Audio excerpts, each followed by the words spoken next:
Per month নেটফ্লিক্সের খরচ নিয়ে কেন ভাবতে হবে? হ্যাঁ। কিন্তু যদি দিনের পর দিন কাজ না থাকে তো একটা সময় ওই ভাবনাটাও আসবে, হ্যাঁ, নেটফ্লিক্সের খরচ কম নয়।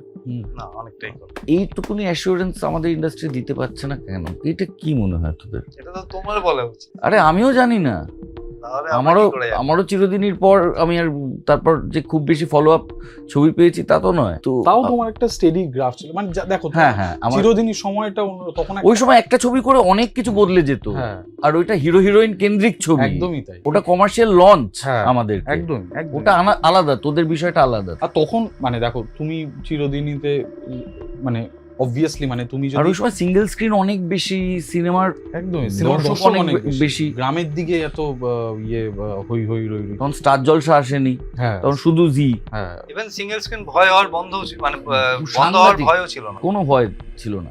সেইটা এখন আমাদের সময়টা পাল্টে গেছে এখন, মানে আর কি বলবো, মানে এটা মার্কেট সাইজ বড় করা ছাড়া তো আর কোনো উপায় দেখছি না।